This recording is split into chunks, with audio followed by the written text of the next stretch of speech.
Halo, berjumpa kembali. Kali ini kita akan membahas mengenai suhu dan termometer. Sebelum lanjut, tujuan pembelajaran hari ini adalah menjelaskan konsep suhu, alat ukurnya, dan skala termometer. Kita mulai dari konsep suhu. Suhu adalah derajat atau tingkat energi panas suatu benda. Sedangkan panas adalah salah satu bentuk energi yang mengalir. Jika kalian mengatakan suhu tinggi, artinya tingkat energi panas benda adalah tinggi. Jika kalian berkata suhu rendah, maka tingkat energi panas benda adalah rendah. Lanjut ke termometer. Nah, termometer sudah sering kalian dengar. Termometer berasal dari bahasa Yunani, yaitu thermos, artinya panas. Sedangkan meter artinya mengukur. Jadi termometer artinya alat untuk mengukur suhu. Prinsip kerjanya, sifat termometrik zat adalah volume zat akan berubah apabila dipanaskan atau didinginkan. Energi panas menyebabkan molekul zat cair bergerak menjauh. Jarak molekul renggang, kemudian volume akan bertambah. Selanjutnya, massa akan tetap. Nah, untuk termometer di sini akan diisi oleh zat cair. Yang digunakan untuk mengisi termometer yang ada di dalamnya ini adalah ada yang diisi oleh air raksa, ada juga yang diisi oleh alkohol ya. Ini adalah contoh termometer yang diisi oleh air raksa. Dan ini adalah termometer yang diisi oleh alkohol. Nah, apa sih bedanya? Jadi mempunyai ciri tersendiri ya. Keuntungan dari termometer air raksa adalah satu, tidak membasahi dinding pita kapiler sehingga mudah dilihat karena mengkilap. Jadi ini ya, ini ada tabung atau pipa kapiler. Jadi dia tidak mudah membasahi dinding sehingga gampang dilihat skalanya.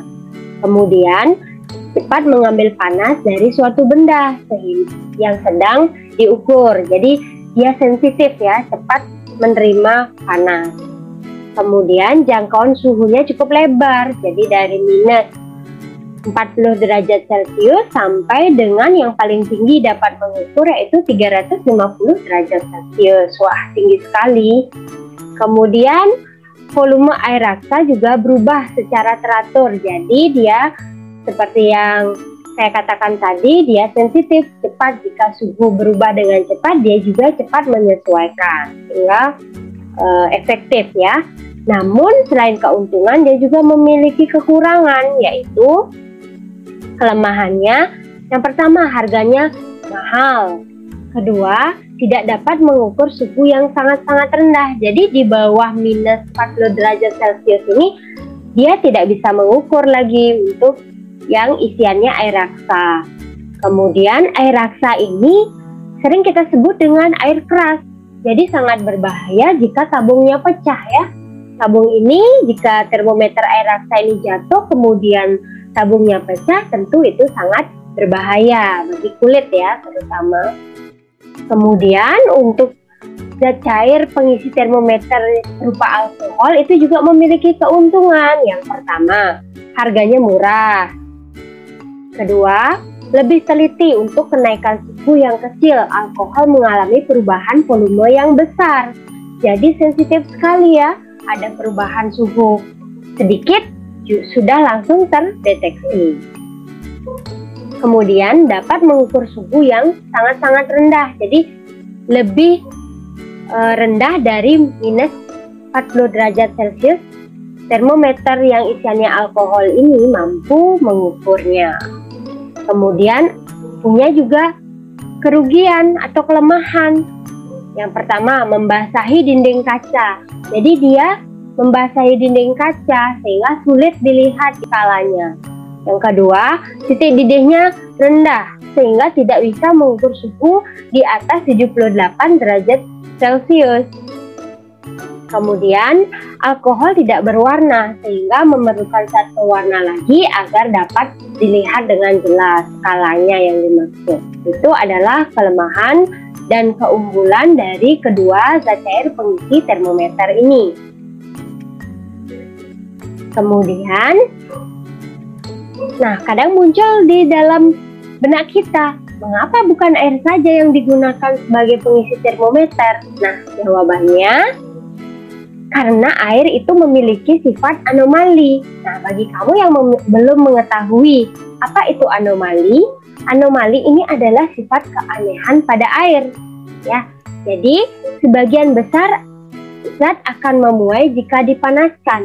Memuai adalah bertambahnya volume suatu zat jika terkena panas. Namun, yang seharusnya bagian besar zat itu akan memuai jika kena panas, namun pada air, pada suhu 0 sampai 4 derajat Celcius, air justru mengalami penyusutan atau volumenya malah berkurang, sehingga kurang tepat dia dijadikan zat untuk pengisi termometer. Sehingga dipilihlah termometer air rasa atau termometer yang isiannya alkohol. Kemudian kita masuk ke dalam skala termometer. Skala termometer itu ada 4. Kita mulai dari skala yang pertama, yaitu termometer Celcius. Dibuat oleh Anders Celsius dari Swedia pada tahun 1701 sampai 1744. Titik tetap atas menggunakan air yang sedang mendidih, yaitu sama dengan 100 derajat Celcius. Dan titik tetap bawahnya atau titik bekunya itu sama seperti es, yaitu 0 derajat Celcius. Untuk perbandingan skalanya adalah 100. Kemudian termometer Reaumur. Dibuat oleh Reaumur dari Perancis pada tahun 1731. Titik tetap atasnya menggunakan air yang mendidih, yaitu 80 derajat Reaumur. Titik tetap bawahnya menggunakan es yang mencair, yaitu 0 derajat Reaumur. Dan perbandingan skalanya adalah 80, berbeda dengan yang Celcius, yaitu 100. Kemudian yang ketiga ada termometer Fahrenheit. Dibuat oleh Daniel Gabriel Fahrenheit dari Jerman pada tahun 1986 sampai 1736. Titik tetap atas menggunakan air yang mendidih dengan suhu 212 derajat Fahrenheit. Titik tetap bawahnya menggunakan es mencair, yaitu 0 derajat Fahrenheit. Perbandingan skalanya adalah 180. Kemudian yang keempat adalah termometer Kelvin. Dibuat oleh Kelvin dari Inggris pada tahun 1848 hingga 1954. Titik tetap atasnya menggunakan air mendidih, yaitu 373 derajat Kelvin, dan titik tetap bawahnya menggunakan es mencair, yaitu 273 derajat Kelvin. Perbandingan skalanya adalah 100, sama dengan termometer Celcius tadi. Di sini lebih jelas kita lihat perbandingan skalanya. Jadi di sini sudah ada 4 jenis termometer atau 4 skala termometer: Celcius, Fahrenheit, Reaumur, dan Kelvin. Di mana di sini titik tetap bawah sama dengan titik beku air. Untuk termometer skala Celcius itu titik bekunya adalah 0 derajat, kemudian termometer skala Fahrenheit itu 32 derajat, Reaumur 0 derajat, Kelvin 273 derajat. Kemudian titik tetap atasnya adalah Celciusnya adalah 100, Fahrenheit 212, Reaumur 80, dan Kelvin 373. Titik tetap atas ini sama dengan titik didih, Jadi di sini sudah ada keterangannya. Penetapan angka bersifat arbitrary sesuai dengan kehendak penemu. Kemudian untuk menentukan perbandingannya kita gunakan selisih, selisih titik tetap bawah dengan titik tetap atas. Untuk Celcius sendiri, titik tetap bawahnya adalah 0, titik tetap atasnya adalah 100. Dari 0 ke 100 mempunyai selisih, yaitu 100. Kemudian untuk Fahrenheit, titik tetap bawahnya 32, titik tetap atasnya 212. Dari 32 ke 212 ini mempunyai selisih 180. Kemudian untuk reamur, titik tetap bawahnya adalah 0. Titik tetap atasnya adalah 80. Titik tetap atasnya adalah 80. Selisihnya dari 0 ke 80 adalah 80.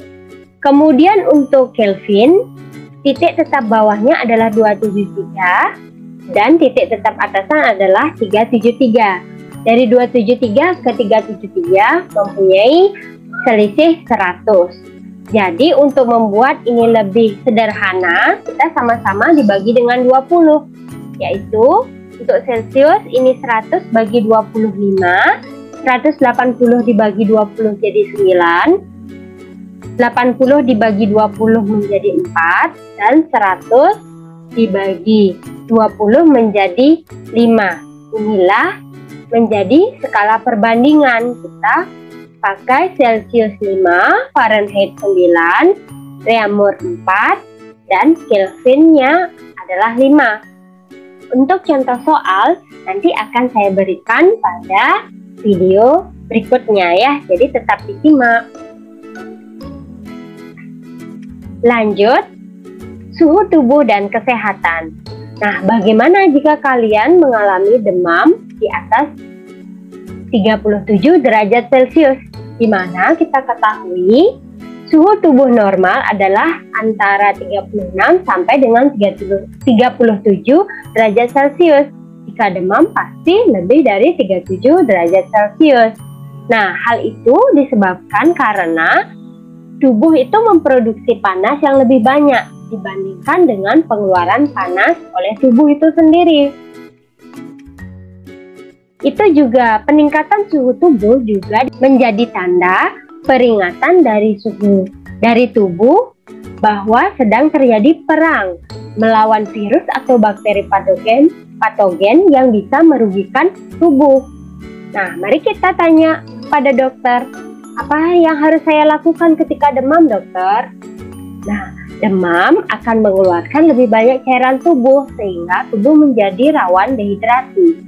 Banyak-banyaklah minum air putih dan mengkonsumsi buah untuk mengimbangi cairan tubuh yang dikeluarkan. Nah, tipsnya, gunakan selimut itu seperlunya saja, jangan terlalu tebal atau tidak menggunakan selimut sehingga kalian bisa cenderung menggigil ya. Yang kedua, disarankan untuk minum air hangat dan juga mandi menggunakan air hangat. Mengapa? Karena jika kita minum dan mandi menggunakan air hangat, tubuh akan mendeteksi bahwa lingkungan itu panas, sehingga tubuh secara otomatis akan mengeluarkan keringat. Nah, keringat yang dikeluarkan oleh tubuh itu akan bisa berfungsi untuk mengeluarkan panas tubuh, sehingga tubuh kita yang panas dikeluarkan panas tubuh melalui keringat, sehingga tubuh kita akan berkurang panasnya. Dan yang keempat tentu saja beristirahat untuk mempercepat proses penyembuhan. Pada dewasa ini sedang marak kasus COVID-19. Seringkali untuk pengukuran menggunakan termometer tidak digunakan termometer yang menyentuh badan atau menyentuh objek dari yang akan diukur. Kita seringkali menggunakan termogan. Yang ini, termogan ini adalah termometer inframerah atau infrared yang bisa mengukur suhu suatu benda atau objek tanpa menyentuh objek itu sendiri. Ya, caranya di sini hanya perlu ditembak ke arah dahi tanpa perlu bersentuhan langsung dengan kulit. Ya, karena termogan ini mempunyai prinsip rambatan panas melalui radiasi sinar inframerah. Nah, energi dari radiasi dari permukaan tubuh itu ditangkap dan diubah menjadi energi listrik. Kemudian, setelah kita tembakkan, termometer atau termogan akan mendeteksi panas dari tubuh. Pada skalanya akan ada angka digital pada termogan ini yang menunjukkan suhu tubuh objek yang diukur.